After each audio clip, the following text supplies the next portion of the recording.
Buenos días. En esta presentación vamos a analizar el tema de las pruebas de hipótesis, que es un complemento muy importante del tema recientemente analizado de los intervalos de confianza. Para comenzar, vamos a establecer algunas diferencias fundamentales entre los dos procedimientos.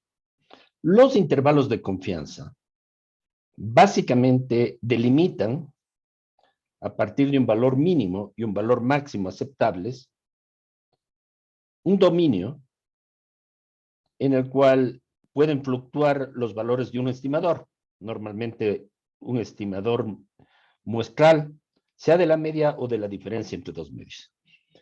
Por consiguiente, son simplemente, como su nombre lo indica, un intervalo, que se define a partir de un nivel de confianza alfa, que es la probabilidad de que el valor real que yo estoy estimando se encuentre dentro de estos límites. Esos son los intervalos de confianza. Las pruebas de hipótesis van más allá, porque las pruebas de hipótesis fundamentalmente son un método de contraste entre, por un lado, los resultados empíricos, o sea, la experiencia. Todo procedimiento científico debe ser respaldado por la experiencia empírica, y por otro lado, una hipótesis conceptual que normalmente o es formulada en la teoría o corresponde a una norma que debe mantenerse, por ejemplo, en la producción industrial. La producción industrial está definida por un conjunto de normas.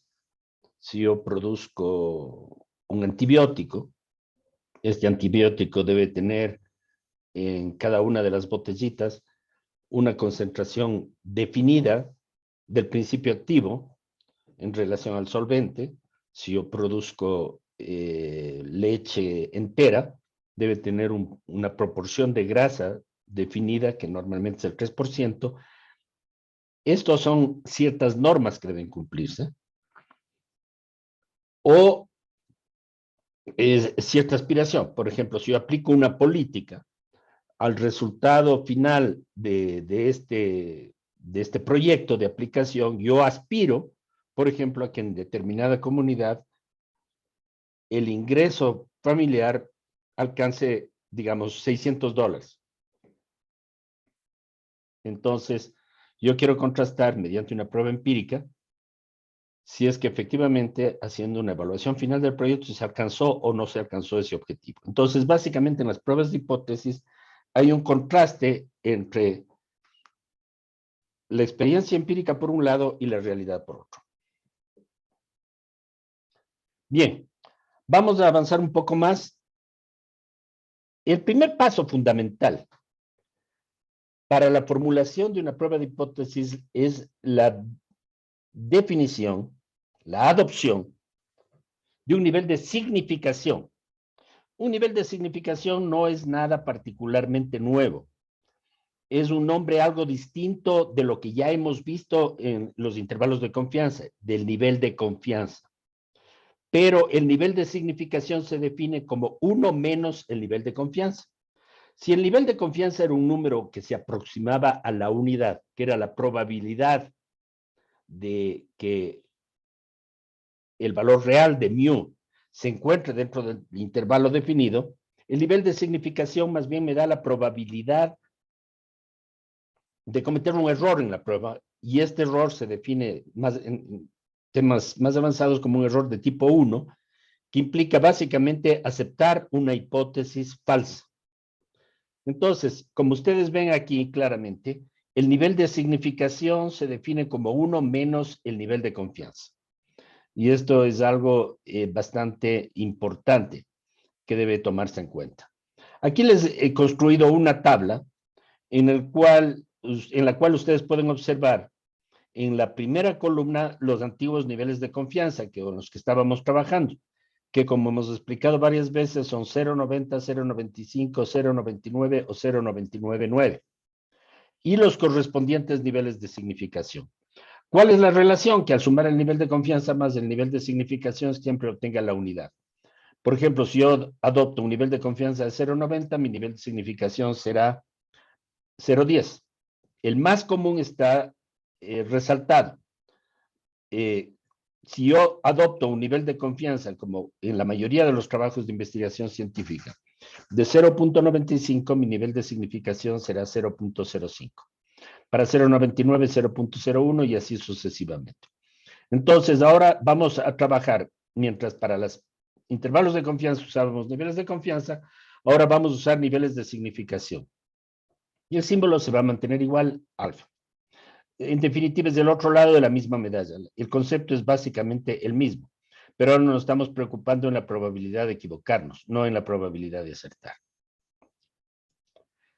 Luego, una vez tomado un nivel de significación, el siguiente paso consiste en formular cuantitativamente la hipótesis que vamos a probar. Por convención, a la hipótesis que vamos a probar si es verdadera o falsa, si se cumple o no en la realidad, le hemos denominado hipótesis nula y le reconocemos con el signo H sub 0. ¿Sí? Esto no quiere decir que el valor sea 0 y no hay ningún, excepto cierto tipo de test que se hacen con mucha frecuencia en regresión, como veremos. Por lo general, la palabra nula debe entenderse en un sentido muy laxo. Es simplemente la hipótesis que se va a probar y a esta hipótesis le llamamos la hipótesis nula. ¿Sí? Segundo, si no se cumple la hipótesis nula, tendremos la hipótesis alternativa. La hipótesis alternativa se define como H sub 1. La hipótesis nula se define como H sub 0. ¿Cómo se define la hipótesis alternativa? La hipótesis alternativa es la negación de la hipótesis nula. Si no se cumple la hipótesis nula, entonces debe cumplirse siempre la hipótesis alternativa. O el complemento lógico o el conjunto complemento, probabilísticamente hablando, de la hipótesis nula. Ahora, debemos tomar en cuenta que hay tres tipos de pruebas que ya se van a explicar con los gráficos correspondientes más adelante. Una prueba bilateral. Una prueba bilateral nos dice que la media real, aplicado a una media, la media real de la población es un valor cuantitativo definido que yo le pongo como mu sub 0. Entonces, aquí la hipótesis nula se formula como una igualdad.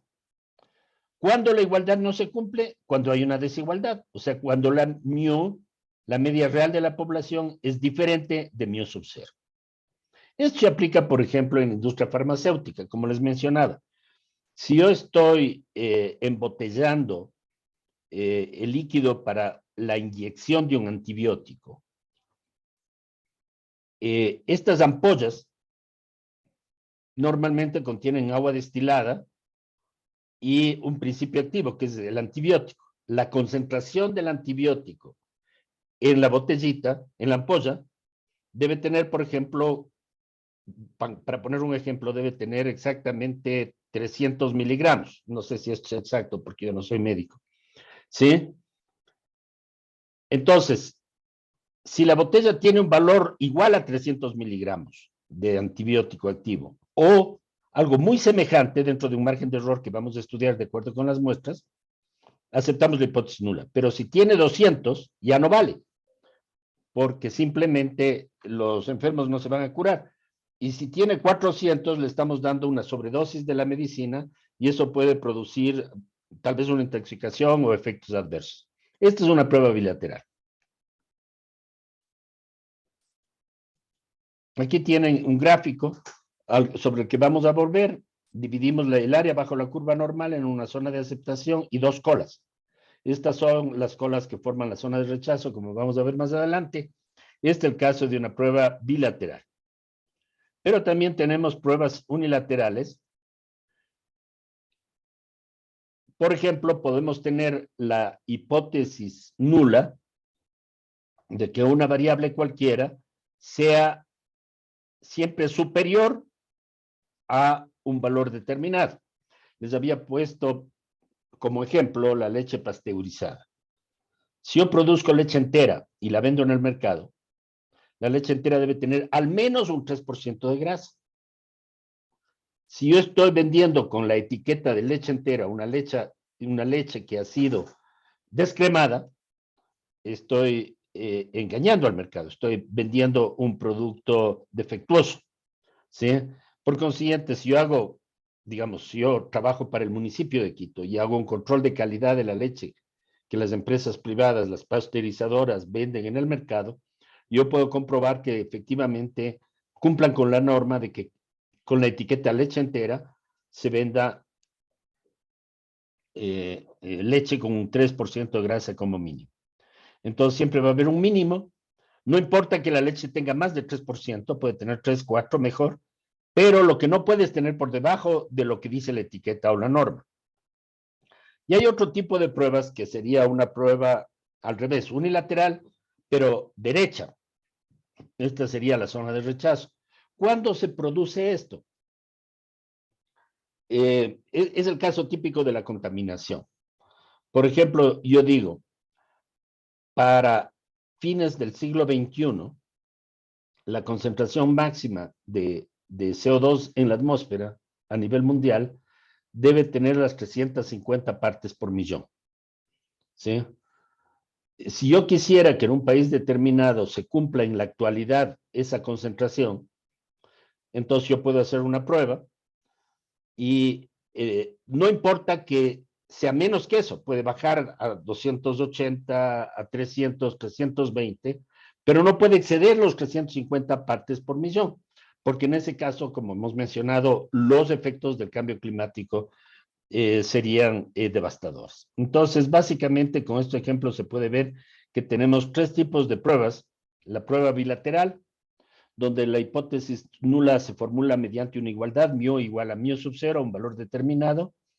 Una prueba unilateral izquierda, donde nos interesa básicamente que el valor de μ sea mayor o igual que un determinado valor numérico, y una prueba unilateral derecha, donde yo acepto un máximo posible de un contaminante y las concentraciones de este contaminante deben mantenerse debajo de este límite permitido. Hay muchos ejemplos, por ejemplo, en el aire de una ciudad, las concentraciones de elementos particulados. ¿Sí? La hipótesis alternativa es siempre la negación de la hipótesis nula. Por ejemplo, como hemos mencionado aquí,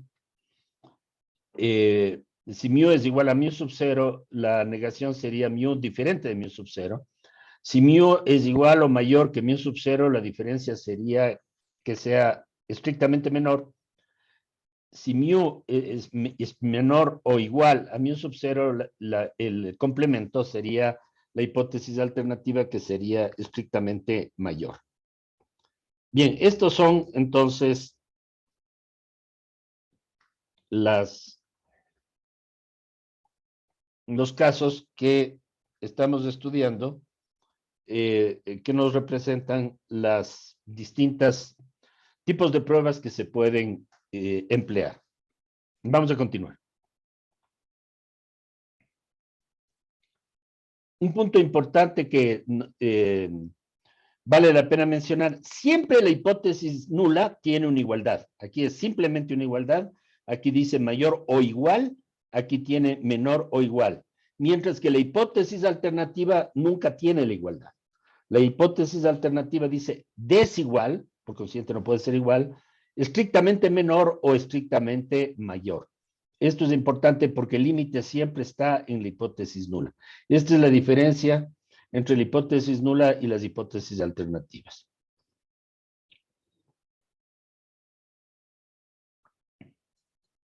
Vamos entonces a ver cómo funciona una prueba de hipótesis. Una vez que tenemos definido un nivel de significación, primer paso, definido una hipótesis nula y por consiguiente definida también una hipótesis alternativa, el siguiente paso, tenemos que ver la parte empírica.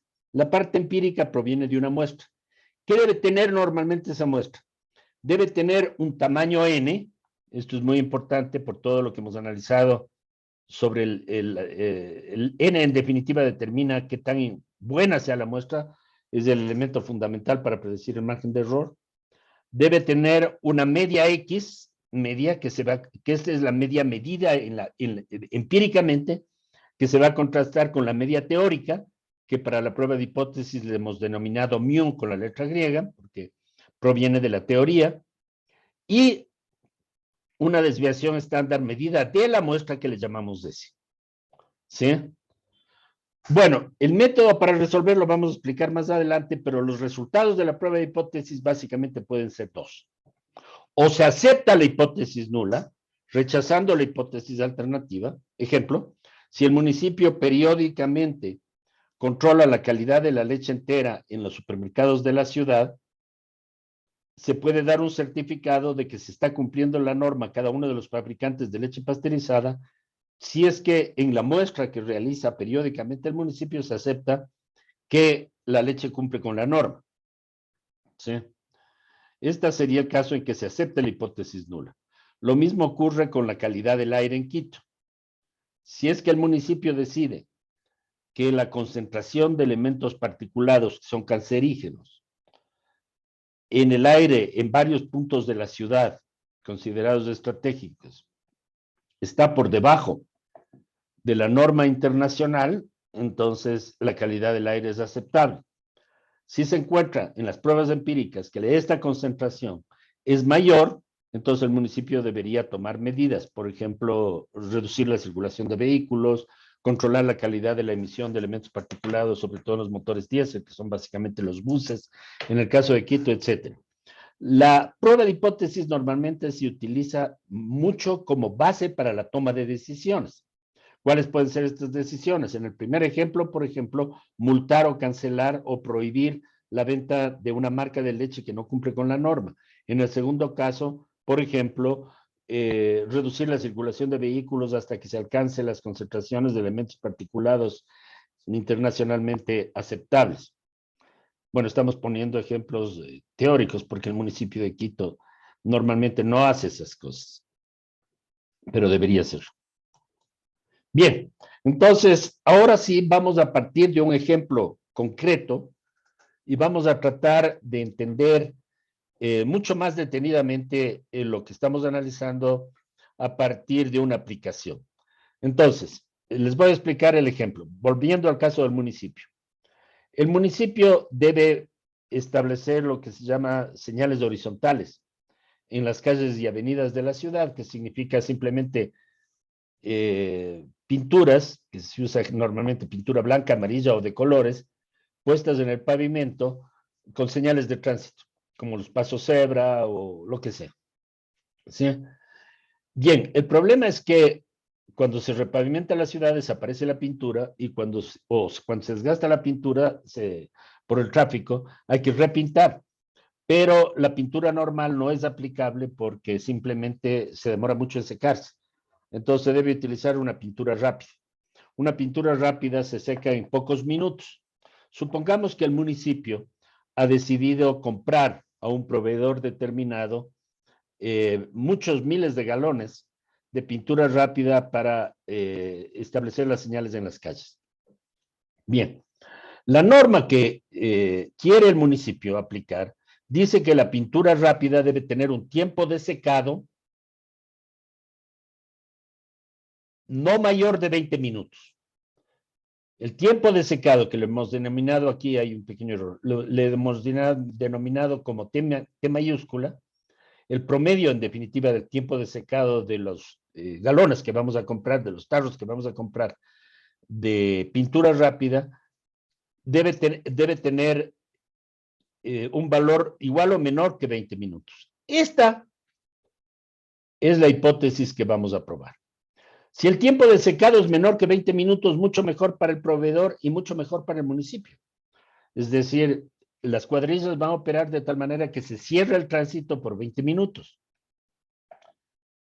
A partir del momento en que se acaba de colocar la pintura. ¿Sí?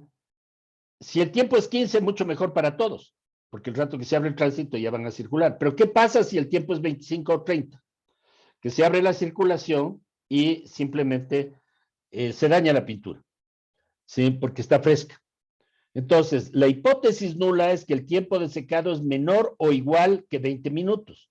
En lo que hemos visto es una hipótesis de una cola. ¿Sí?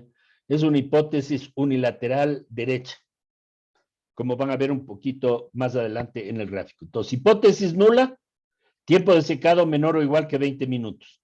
Hipótesis alternativa, la negación de la hipótesis nula, tiempo de secado mayor que 20 minutos. Ya, muy bien. Entonces, esta es la teoría. Segundo, yo debo tener un nivel de significación. Yo adopto un nivel de confianza de alfa igual a 0.95 y por consiguiente un nivel de significación que en este caso es de 0.05. Este 0.95 y 0.5, como les mencionaba, corresponden a los casos más frecuentes en la práctica. ¿Sí? Entonces, nivel de significación 0.05. Ya. Entonces, ahora, ¿qué es lo que debo hacer? El siguiente paso es construir un gráfico. Yo me voy a mover un poquito para que ustedes vean el gráfico que está construido. Aquí tengo la curva normal. Yo lo que voy a probar es la hipótesis teórica,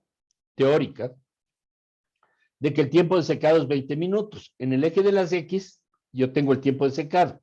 Por ejemplo, 19, 20, 21. ¿Sí? En la escala que yo estoy anotando aquí en mi gráfico. Tengo la curva normal. Ahora bien, esta curva normal va a estar dividida en dos partes. Lo que se llama el cuerpo bajo la curva normal, que está pintado en verde, me representa el área en el caso de que se cumpla la hipótesis. Esta área va a valer 0.95, ya que el nivel de significación que me da la probabilidad de equivocarme es 0.05. Entonces, aquí tengo un área de 0.95 y luego viene un área roja. A esta zona le denomino zona de aceptación. Ya les voy a explicar por qué. Mientras que luego defino un límite, este límite de aquí sería el Z crítico, y a partir de este momento tengo un área en rojo que es la zona de rechazo, que significa valores sustancialmente mayores de 0.20. ¿Cómo va el municipio a decidir si se compra o no se compra la pintura de determinado proveedor? Va a decidir de la siguiente manera. Se hace una muestra, aquí está la muestra, tenemos un tamaño de la muestra, se va a repetir cotidianamente muchas veces, por eso el tamaño no puede ser demasiado grande. Digamos, una vez al mes que se necesita hacer este proceso, tomamos una muestra de 36 tarros de pintura,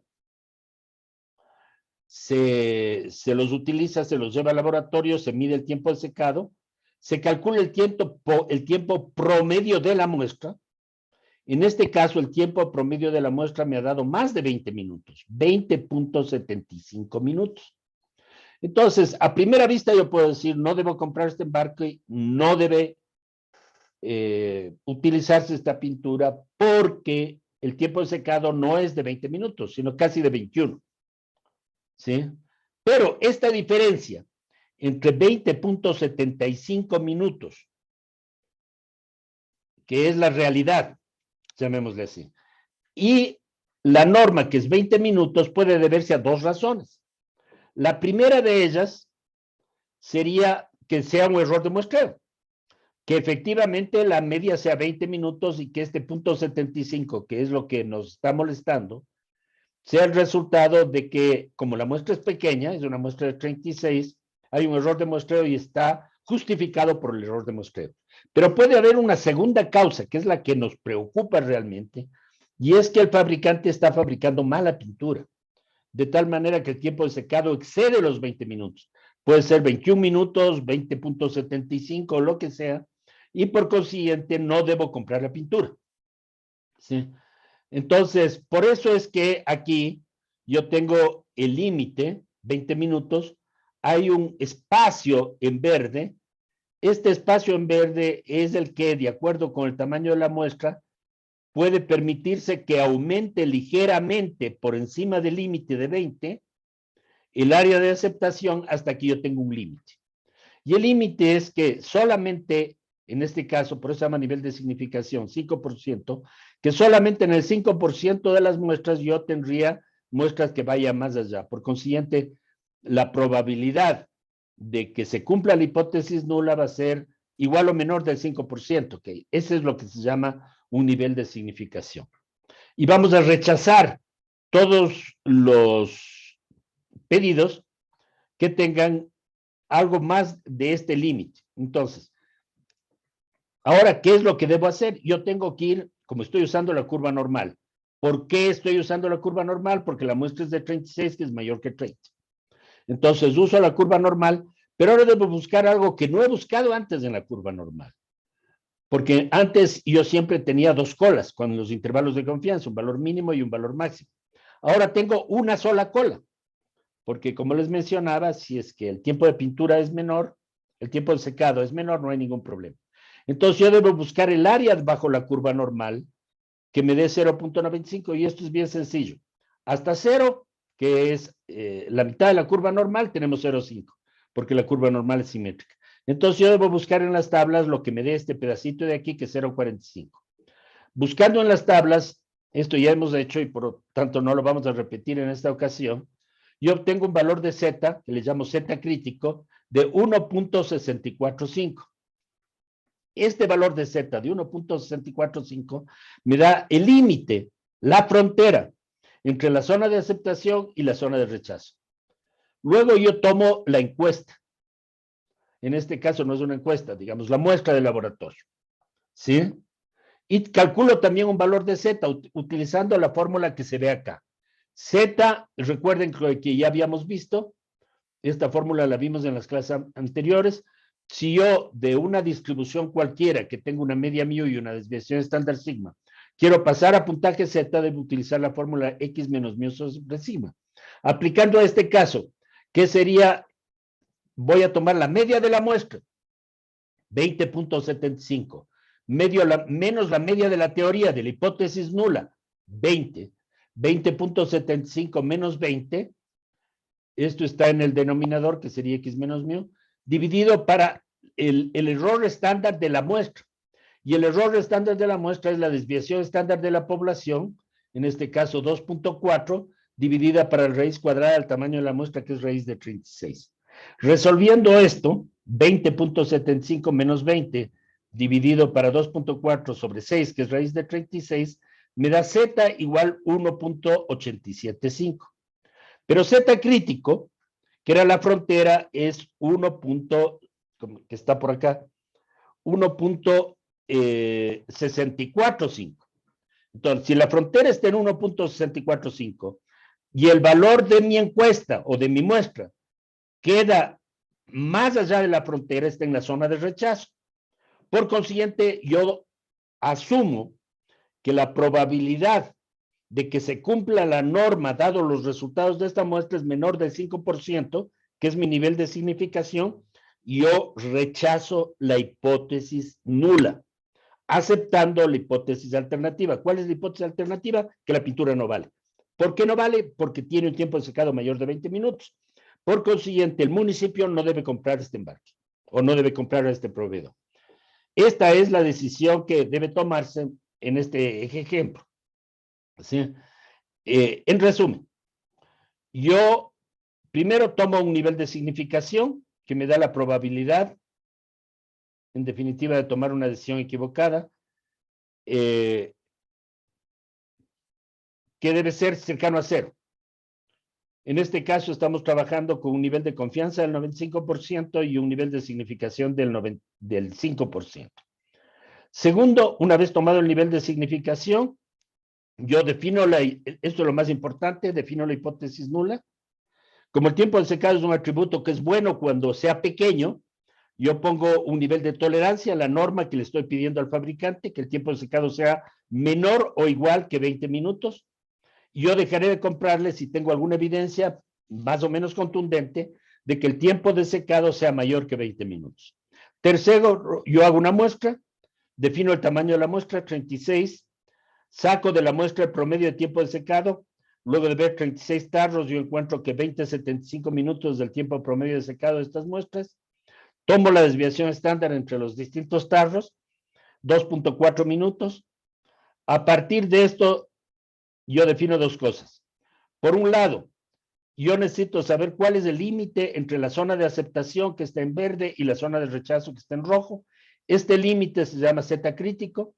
Z crítico se saca de las tablas, en este caso 1.645, y lo comparo con el Z de la muestra. El Z de la muestra es la media medida, 20.75, menos la media teórica, 20, que es mi hipótesis nula, dividido para el error estándar de la muestra, que es la desviación estándar de la población dividida para la raíz cuadrada del tamaño de la muestra. Esto me da 1.875.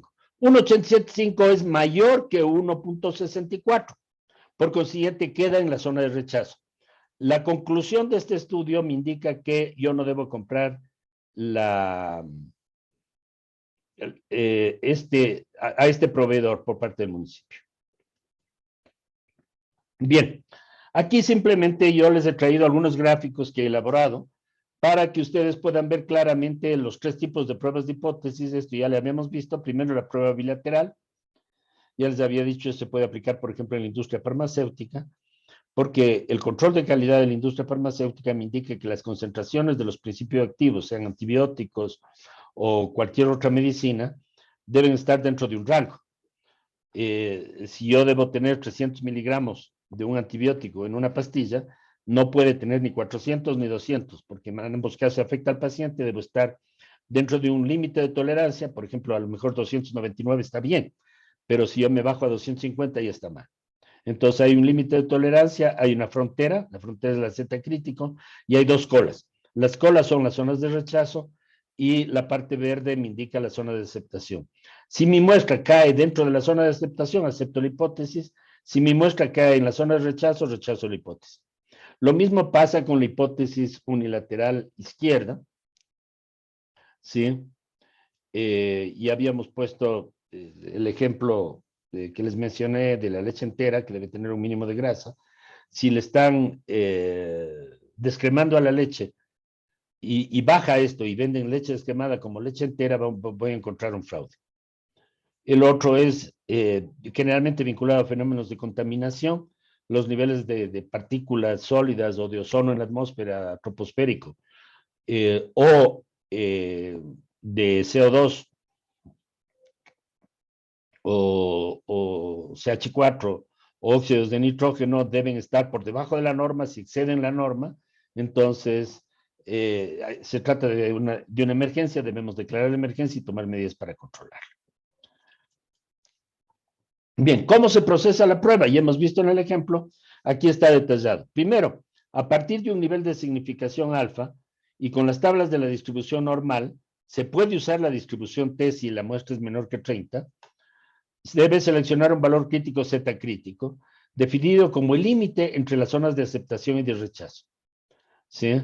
Luego, a partir de los datos empíricos, se determina Z empírica. A partir de esta fórmula que acabamos de aplicar, la media de la muestra menos la norma, dividido para sigma o S sobre raíz de n. Si Z está en la zona de aceptación, se acepta la hipótesis nula. Si Z se encuentra en la zona de rechazo, se rechaza la hipótesis nula. Bueno, básicamente este es el contenido de la presentación de hoy y por tanto terminamos la grabación.